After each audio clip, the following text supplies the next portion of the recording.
Eh bien bonjour, j'espère que vous allez bien. Aujourd'hui je vais vous parler de Memcoin. Alors c'est pas mon habitude de parler de ce genre de token, mais c'est un investissement comme un autre, c'est un investissement ultra risqué. Mais je vous parle de ce projet qui s'appelle Borpa pour deux raisons. La première, c'est que déjà de mon côté je suis très bullish sur ce projet. Le deuxième, c'est que vu que cette vidéo va sortir lundi matin, il y a une action à faire. Pour certains, en tout cas, une action à faire avant lundi 29 juillet 14h UTC. Sinon, ça va être perdu. On en reparlera bien sûr dans le cours de cette vidéo, mais c'est pour ça que je sors assez rapidement cette vidéo, parce que je me suis aperçu de cette deadline. Alors, le projet Borpa, je suis tombé dessus il y a environ un mois et demi en écoutant un podcast, et c'est le fondateur qui en parlait. Et franchement, j'ai vraiment aimé sa vision de ce projet Borpa, la communauté qui était derrière, un vrai projet Memcoin avec une grosse communauté et un vrai momentum. Alors je vais vous parler de l'histoire de ce token Borpa parce qu'il y a eu beaucoup de choses, il y a une vraie story qui s'est créée par rapport au lancement qui a été réalisé il y a environ un mois de ça. Donc on va passer déjà, on va voir quelques articles qui parlent mieux que moi de ce token Borpa. Donc je vais m'enlever, ça va être plus simple. Alors on peut voir ici, donc il compare le Memcoin Borpa au nouveau PP. Alors on n'en est quand même pas là. Alors contrairement à la plupart des projets crypto qui démarrent avec un objectif précis, Borpa a choisi d'inverser le processus. En effet, au lieu de créer d'abord un produit ou un service, l'équipe s'est attelée à fédérer une communauté passionné autour de son Memcoin. En effet, ce projet a mis en place un système de distribution de jetons Borpa, alors via des whitelists, créant ainsi une véritable frénésie autour du token. Alors c'est vrai qu'on n'en a pas vraiment entendu parler en France, ce projet est plutôt sous les radars, mais à l'étranger en tout cas, on en parle énormément. Un autre article encore sur ce Memcoin révolutionnaire Borpa qui débarque. Alors aujourd'hui, on était le 27 juin 2024.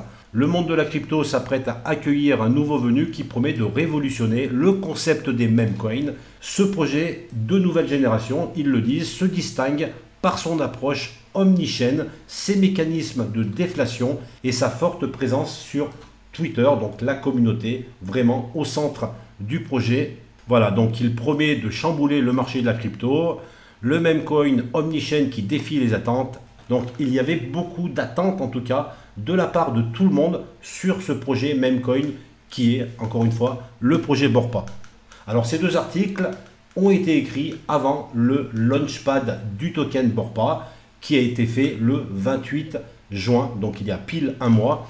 Alors j'ai écrit un article Medium pour pouvoir l'expliquer facilement. Donc on peut voir ici que le TGE de ce projet Borpa était donc fin juin, c'était le 28 juin si je me souviens bien, le market cap de 1,7 million et le lancement a été prévu sur multi-chaînes Solana, Base, Arbitrum, BNB et Ethereum.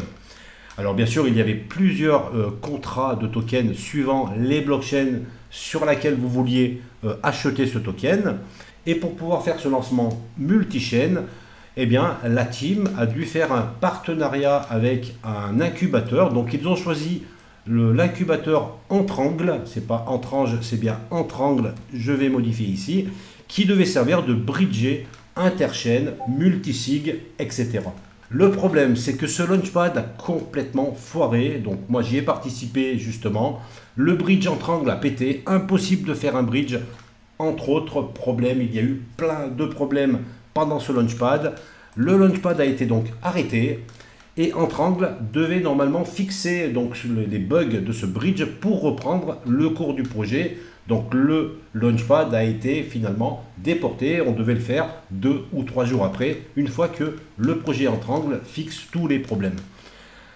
Alors en plus de ça, le compte X de Borpa a été hacké, donc il y a eu un véritable bordel pas possible. La communauté ne comprenait pas ce qui se passait. Donc il y a eu pas mal de FUD à ce moment-là. Et une semaine après, la séparation, donc le projet Borpa annonce qu'il se sépare directement de Entrangle parce qu'ils n'ont pas respecté leur partie et que c'est de leur faute si le lancement a foiré. Donc là, il y a eu une petite guerre qui a commencé entre le projet Borpa et Entrangle. Ça a fait une story, chacun se rejetant la faute l'un sur l'autre. donc bien sûr à coup de tweets par-ci, par-là. Et juste après même, le projet Entrangle annonce qu'ils gardent tous les smart contracts de Borpa et qu'ils vont continuer ce projet et qu'ils vont l'appeler, ils vont appeler un nouveau token Fuck Borpa. Voilà. Donc en résumé, Entrangle vole le projet de Borpa par pure vengeance. Voilà, il y avait un article aussi qui parlait justement de ce partenariat, voilà, qui était donc une solution innovante. Voilà, ça n'a pas duré parce qu'ils se sont séparés assez rapidement. Donc, par rapport à tout ça, qu'est-ce qui s'est passé? Donc, ils ont voulu sauver le projet. Donc, je parle bien de la team de Borpa, qui a décidé de faire un snapshot de tous ceux qui possédaient le token Borpa, donc tous ceux qui avaient acheté pour ce premier Launchpad. Et ils veulent se relancer sur une seule chaîne maintenant, qui est la chaîne Solana. Donc, bien sûr, ils ont créé un nouveau token avec une nouvelle adresse. Et ce snapshot qui a été pris permet de pouvoir réclamer aujourd'hui des tokens Borpa V2, on va dire, si vous les avez achetés lors de la phase de Launchpad. Des nouveaux objectifs, une nouvelle tokenomique. La nouvelle tokenomique inclut un burn de 41% des tokens pour simplifier l'offre et rendre la distribution plus claire et accessible. Donc ça, c'est un super indicateur pour un investisseur. Donc cette page de migration, c'est celle-ci, bien sûr, tout sera en description de la vidéo. Vous vous connectez avec votre wallet EVM ou Solana, ou même les deux d'ailleurs, et comme ça, vous allez check votre éligibilité, et si c'est bon, vous allez recevoir les nouveaux tokens.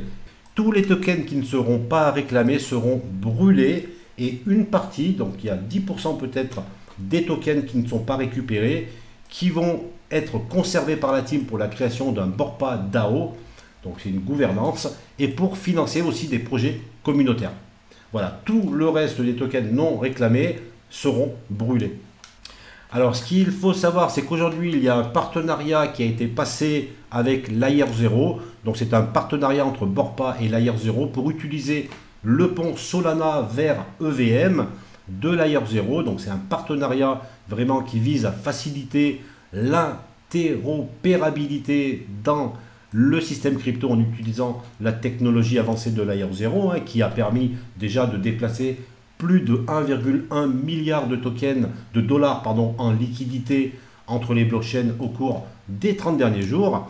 Les utilisateurs devront attendre un peu quand même pour tester ce pont, car il est encore en version bêta, mais bientôt ils donneront une annonce pour faire un espèce de testnet pour essayer justement si tout fonctionne bien avant de le rendre disponible pour l'ensemble des utilisateurs.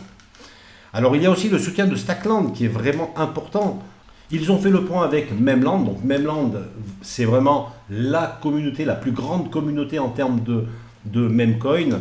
Leur soutien et leur réseau sont inestimables et ça c'est vrai. Donc il y a une roadmap qui a été mise en place, la feuille de route, une collaboration avec le créateur de Borpa, une intégration avec Layer 0 Bridge qui va arriver bientôt, une introduction du Borpa DAO pour la gouvernance, le lancement du Borpa Verse sur Nifty Island, je ne connais pas du tout, une mini-série d'horreurs interactives en stop motion, c'est de la traduction d'anglais donc peut-être que ça veut rien dire, mais en tout cas tout ça pour vous dire qu'il y a une roadmap qui est là et il compte bien continuer avec ce projet Borpa, donc c'est pour ça que je suis toujours autant bullish sur ce projet. Donc ici on peut voir le graphique, donc effectivement, donc il y a eu une grosse montée comme souvent, un dump, ensuite une montée du token, ensuite bien sûr il y a des gens qui avaient eu des tokens en whitelist ou en vente alpha qui ont sûrement vendu une partie qui a fait dumper le prix jusqu'à 0,04 et là c'est en train de se stabiliser, on est en train de voir la découverte du prix à 0,06. Donc ça me paraît pas mal pour un memcoin, hein, ce style de graphique, c'est monté, c'est en train de respirer, c'est en train de travailler en tout cas. N'oublions pas que nous sommes dans une période 15 juillet, 15 août où il n'y a pas beaucoup de monde, mais justement s'ils arrivent à passer cette période, si des annonces arrivent et s'il y a des nouveaux partenariats qui sont faits et la communauté qui continue à suivre Borpa, je pense qu'on peut avoir de super belles surprises avec ce token. Alors j'espère que cette vidéo sur ce memcoin vous a plu. L'information principale c'est vraiment ne tardez pas pour Clem si vous avez acheté déjà le token Borpa. Vous avez jusqu'à aujourd'hui, donc c'est 14h UTC, 16h heure française, pour réclamer vos tokens. J'espère en tout cas, si vous l'avez oublié et si vous regardez cette vidéo, que ça va vous sauver et que vous aurez comme ça vos tokens et que vous ferez aussi partie de ce projet Borpa. Voilà, donc si ça vous a intéressé, si vous avez trouvé cette vidéo utile, mettez un like. Si vous ne l'avez pas trouvé du tout utile, si elle ne vous plaît pas, mettez aussi un dislike. De toute façon, ça fera une action et je vous retrouve rapidement pour de nouvelles vidéos sur la chaîne Tutok. Allez, bye bye.